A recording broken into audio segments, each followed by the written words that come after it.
요한계시록 14장 새 천사와 마지막 추수.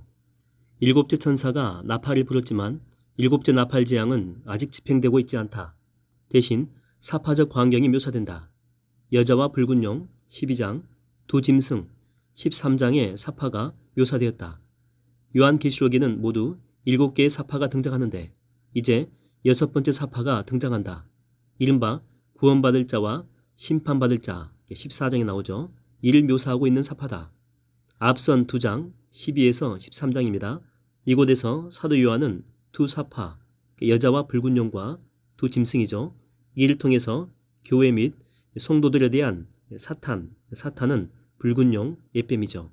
이들과 그의 강력한 하수인들, 바다 짐승과 무 짐승의 박해와 미혹에 관해서 저술하였다. 하지만 이번 14장의 사파를 통해서 요한은 지상의 모든 교회와 성도들이 그러한 사탄의 온갖 핍박 및 미혹의 시련 가운데서도 결단코 신앙을 포기하거나 낙담하고 좌절하지 말아야 할 이유에 대해서 서술하고 있다. 왜냐하면 이번 사파는 짐승의 박해와 미혹에도 굴하지 않고 끝내 순교당한 성도들이 천상에서 얻게 될 영광스러운 보상에 관하여 반면에 짐승을 따르고 경배한 불신자들과 배교자들이 받게 될 영원한 심판에 관하여 묘사하고 있기 때문이다. 소제목입니다. 어린 양과 14만 4천 명. 14장 1절에서 5절. 말씀, 내가 보니 시온산 위에 어린 양이 서 계셨습니다. 그리고 그 어린 양과 함께 14만 4천 명의 성도들이 서 있는데 그들 모두의 이마에는 그 어린 양의 이름과 그분의 아버지 이름이 쓰여 있었습니다. 내용, 시온산은 본래 예루살렘 성읍과 성전이 세워진 곳인데 여기서는 구원받은 성도들이 거할 영원한 안식과 복락의 초소를 상징한다. 그리고 어린 양은 의심할 바 없이 인류의 화목제물 되어서 십자가 위에서 죽임당하신 유월절 어린 양이신 예수 그리스도를 가리킨다. 그렇다면 그 어린 양과 함께 서 있는 14만 4천 명의 성도들은 누구일까? 이 수요는 문자 그대로 14만 4천 명만을 가리키는 말이 아니고 어린 양의 십자가표로서 구원을 받은 성도들 전체를 가리키는 상징적인 숫자다. 그러면 어떻게 14만 4천이라고 하는 숫자가 등장했을까? 가능성이 있는 해석은 두 가지다. 하나는 하늘의 완전수 3과 지상의 완전수 4를 곱한 수 3 곱하기 4, 10이겠죠. 여기에 다시 하나님의 백성을 상징하는 수인 12를 곱하고 12 곱하기 12, 그래서 144입니다. 여기에 충만함을 상징하는 수인 10을 성부, 성자, 성령, 삼위의 사역을 나타내기 위해서 세제곱하면 14만 4천의 숫자가 도출된다. 다른 하나는 구약시대에 구원받은 자들을 대표하는 12지파의 족장 12명에다가 신약시대에 구원받은 자들을 대표하는 12사도의 12를 곱하면 12 곱하기 12는 144명이 되고 여기에 충만함을 상징하는 수인 10을 성부, 성자, 성령의 삼위의 사역을 나타내기 위해서 세제곱하면 14만 4천의 숫자가 도출된다. 요점은 이것이다. 14만 4천 명은 신구약 시대를 막론하고 하나님께서 구원하시기로 택한 백성은 하나도 빠짐없이 구원받을 자의 무리에 들어간다는 것이다. 말하자면 그 수요는 구원받을 백성의 충만한 수인 것이다. 이렇게 구원받아 하나님과 어린 양의 소유가 되었다는 증거로 14만 4천 명의 이마에는 어린 양과 아버지의 이름이 쓰여져 있었다.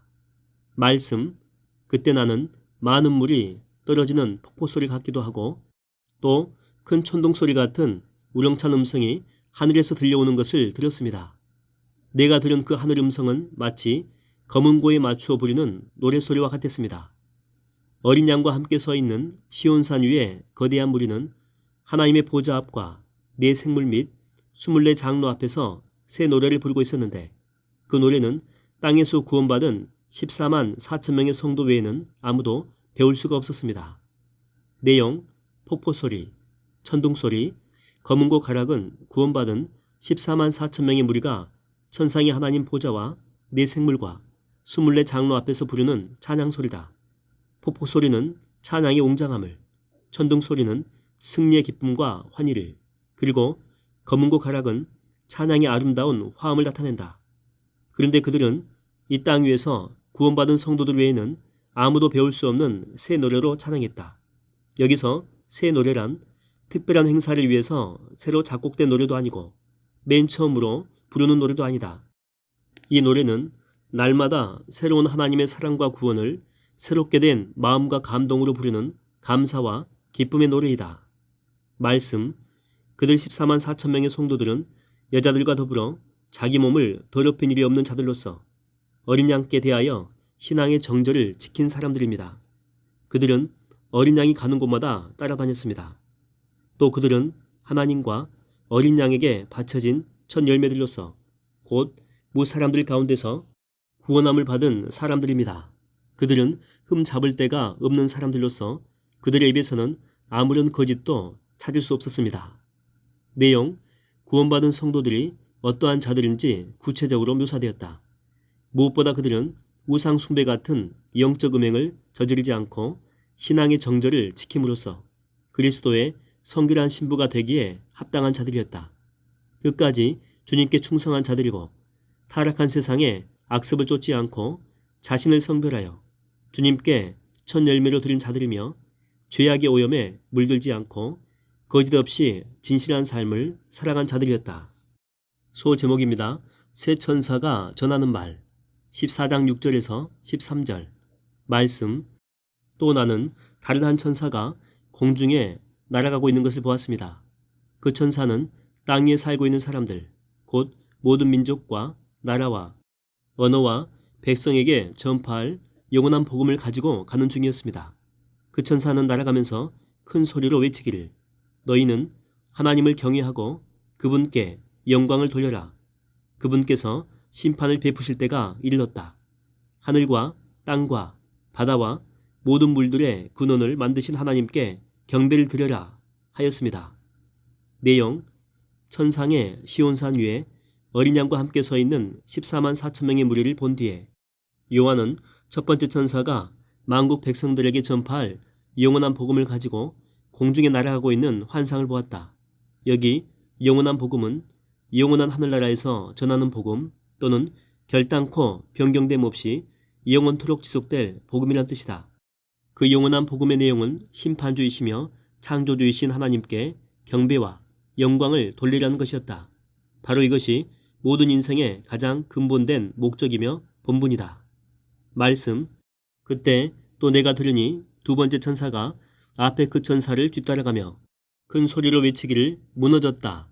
큰 도성 바벨론이 무너졌다. 바벨론은 모든 민족들을 미혹하여 자신이 빚은 음행의 포도주를 마시게 했다 하였습니다. 내용, 고대 바벨론 도성은 우상 숭배, 탐욕, 음행, 사치, 향락 등의 세속도시로 유명했는데 그렇게 그들은 자신들이 빚은 음행의 포도주 혹은 저주의 포도주를 다른 모든 나라들과 민족들에게 마시게 하여 그들로 하여금 역시 하나님을 거역하고 대적하게 만들었다. 그래서 성경 용례상 바벨론은 거룩한 하나님의 나라에 대적하는 타락한 세속도시를 상징했다. 요한 당시의 초대교회에서 바벨론은 지중해 연안의 최대 강국으로서 고대 바벨론 같은 경향을 지니고 있는 로마 제국을 가리킨다. 그리고 여기서 더 나아가 오늘날에는 하나님을 거역하고 대적하면서 온갖 죄악을 자행하는 땅 위의 모든 반기독교적 세속 국가나 타락한 도시를 상징한다. 그 바벨론이 무너졌다라고 하는 말은 장차 하나님의 심판으로 필연코 파멸된다는 뜻이다. 말씀. 그때 또 세 번째 천사가 두 번째 천사를 뒤따라가며 큰 소리로 외치기를 누구든지 그 짐승과 그의 우상에게 경배하고 자기 이마나 손에 그의 표를 받은 사람은 하나님의 진노의 포도주를 마시게 될 것인데 그 포도주는 전혀 물을 타지 않는 아주 독한 술이다.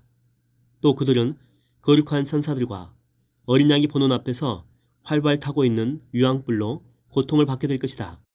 그들에게 고통을 주는 유황불 연기는 영원토록 그치지 않고 불타오를 것이므로 누구든지 짐승과 그의 우상에게 경배하는 자들과 그 짐승의 표를 받은 자들은 밤낮으로 안식을 얻지 못하고 쉼없이 고통을 당할 것이다. 그러므로 하나님의 계명을 지키고 예수님을 믿는 성도들에게는 끝까지 그 믿음을 간직하는 인내가 요구된다 하였습니다. 요한은 세 천사가 연이어 공중을 날아가고 있는 환상을 보았다. 첫 번째 천사는 영원한 복음을 전파하며 날아가고 있었고, 그 뒤를 따르는 두 번째 천사는 바벨론의 멸망을 선포하며 날아가고 있었으며, 또 그 뒤를 따르는 세 번째 천사는 짐승의 표를 받은 자들에게 유황불 심판이 있을 것임을 선포하며 날아가고 있었다. 앞서 사탄의 하수인인 짐승은 자신을 따르는 자들에게 자기에게 소속된 자라는 증거로 그들의 오른손이나 이마에 짐승의 표를 새겼다. 하지만 이제 그 짐승의 표는 하나님께 심판받을 진노의 대상자가 되었다는 것을 나타내는 증거가 되었다. 그 결과 짐승의 표를 받은 자들, 곧 우상을 숭배하는 불신자들은 영원히 꺼지지 않는 유황불로 고통을 받게 될 것이었다. 그것은 곧 지옥의 고통이다. 짐승의 표를 받음으로써 짐승에게 소속된 자들은 하나님의 심판을 받아 그 짐승과 함께 영원토록 활발 타고 있는 유황불 구덩이, 곧 지옥에 떨어지게 된다. 이 같은 유황불 지옥에 떨어지지 않기 위해서 성도는 죽도록 끝까지 짐승의 표를 거부하는 신앙의 정절과 인내가 요구된다. 말씀, 그때 나는 또 하늘에서 이런 음성이 들려오는 것을 들었습니다. 기록하여라. 이제부터 주님 안에서 죽는 사람들은 복이 있다. 그러자 성령께서 응답하시기를, 진실로 그렇다. 그들은 이제 모든 수고와 시련에서 벗어나 편히 쉬게 되리니 이는 그들의 선한 행실이 영원히 그들 곁에 남을 것이기 때문이다 하였습니다. 내용, 온갖 박해와 각종 미혹과 시련에도 불구하고 죽기까지 짐승의 표를 거부하고 끝내 신앙의 정절을 지킨 자들에게 주어질 복이 언급되었다. 그것은 하늘나라에서의 영원한 안식, 곧 천국 복락이다. 그런 천국 복락을 누릴 자들은 주님 안에서 죽은 사람들인데, 이 말은 예수님을 믿는 신앙 때문에 실제로 죽임당한 순교자들을 포함하여 사탄과 짐승이 지배하는 타락한 세상에서 그리스도의 복음을 따르며 순교자적인 자세로 살아간 충성되고 진실한 모든 성도들을 가리킨다. 소제목입니다. 마지막 추수 14장 14절에서 20절. 말씀, 내가 또 보니 내 앞에 흰 구름이 나타났고 그 구름 위에는 인자 같은 분이 앉아 계셨습니다. 그분은 머리에 순구물에 된 면류관을 쓰셨고 손에는 에리야 낫을 들고 계셨습니다. 그때 또 다른 한 천사가 성전에서 나오더니 구름 위에 앉아 계신 분에게 큰 소리로 외치기를, 주여 낫을 대고 추수를 시작하십시오. 땅의 곡식이 무르익어 이제 추수할 때가 이르렀습니다 하였습니다. 그러자 구름 위에 앉아 계신 분이 땅 위로 낫을 휘둘러 땅의 곡식을 한 곳에 거두어 드렸습니다. 내용, 머리에 숭근 면류관을 쓰고 손에 예리한 낫을 든 채 흰 구름 위에 앉아 계신 분, 곧 인자 같은 그분은 예수님을 가리킨다. 인자는 메시아에 대한 칭호로서 예수 그리스도를 가리키는 명칭이다. 그리고 성경에서 추수의 비유는 종종 하나님의 심판을 의미한다. 예수님도 최후 심판을 추수의 비유로 말씀하셨다. 특히 여기 곡식의 추수는 최후 심판 때 구원받을 하나님의 백성을 모으는 것을 상징한다. 반면에 축정이는 불신자들을 상징한다. 반면 불신자들에 대한 진노의 심판은 뒤이어 포도수확의 비유로 묘사되었다. 말씀, 그 후에 또 다른 한 천사가 하늘에 있는 성전에서 나왔는데 그 천사 역시 예리한 낫을 들고 있었습니다. 바로 그때 또 다른 한 천사가 하늘 제단에서 나왔는데 그 천사는 제단의 물을 관리하는 천사였습니다. 그 천사가 예리한 낫을 들고 있는 천사에게 큰 소리로 외치기를, 그 예리한 낫으로 땅 위에 있는 포도원에서 포도송이를 거두십시오. 땅의 포도들이 무르익었습니다 하였습니다. 내용, 인자 같은 분, 곧 그리스도께서 낫을 휘둘러 땅의 곡식을 다 거두어들이자 곧바로 예리한 낫을 든 어떤 천사에 의해 포도송이 추수가 실시될 것임이 선포되었다. 여기서 그리스도에 의한 곡식 추수는 구원받을 성도들을 한 군데 모으는 것을 의미하고, 천사에 의한 포도송이 추수는 불신자들을 한 군데 모으는 것을 의미한다. 그리하여 한 군데 모인 곡식들은 천국 곳간에 들어가고 또 다른 곳에 모인 포도송이들은 지옥 불못에 들어간다. 말씀, 그러자 그 천사는 땅 위로 예리한 낫을 휘둘러 포도송이를 모조리 걷어들인 다음에 그것을 하나님의 진노의 큰 포도주 틀 속에 전부 던져 넣었습니다. 포도주 틀은 성 밖에 있었는데 그 속에 던져진 포도송이들이 짓밟히자 거기에서 피가 콸콸 흘러나와 그 높이가 말의 곱배기까지 이르렀고 무려 1600 스타디온까지 퍼져나갔습니다. 내용, 짐승의 표를 받은 불신자들을 포도송이들에 비유하고 그들에 대한 심판을 포도주 틀에 집어넣고 밟는 것에 비유하였다. 고대의 농부들이 포도송이를 수확하여 포도주를 만들 때에 그들은 모든 포도송이를 포도주 틀에 던져 넣은 뒤 그 위에서 두 발로 사정없이 짓밟아 엎겠다. 그런 이미지로 인해 포도주 틀은 하나님을 거역하고 짐승의 표를 받은 불신자들에 대한 하나님의 진노의 심판을 상징하는데 아주 적격이었다. 포도송이들, 그래서 불신자들입니다. 이들을 전부 추수하여 포도주 틀, 이것은 하나님의 진노의 심판됩니다. 이곳에 몽땅 집어넣고 포도주를 만든 결과 포도주 틀에서 흘러나온 피 같은 포도즙이 얼마나 엄청났던지 그 높이가 말의 곱배기까지 이르렀고 그 길이가 1600 스타디온이었다. 이는 한마디로 하나님의 진노의 심판이 아주 철저하고 끔찍할 정도로 가혹했음을 보여준다. 본래 스타디온은 고대 그리스의 달리기 경주 구간으로 185m 정도였다. 따라서 1600 스타디온을 단순히 수학적으로 계산하게 되면 대략 300km 정도다. 그만큼 넓게 퍼졌다는 의미다. 그렇지만 1600 스타디온이라고 하는 수치는 어디까지나 수학적인 수치가 아니라 상징적인 수치다. 풀이하자면 세상의 완전수, 곧 동서남북의 수인 4를 2번 곱한 수에다 4 곱하기 4는 16이죠. 여기에 다시 충만함을 상징하는 10을 2번 곱하여 얻어진 수치다. 또는 땅의 수인 4와 세상의 충만한 수인 10을 곱한 수인 40을 다시금 제곱한 수다. 다시 말하면 1600은 충만한 형벌의 수로서 온 세상에 있는 모든 불신자들을 하나도 빠짐없이 모두 심판한 수인 것이다.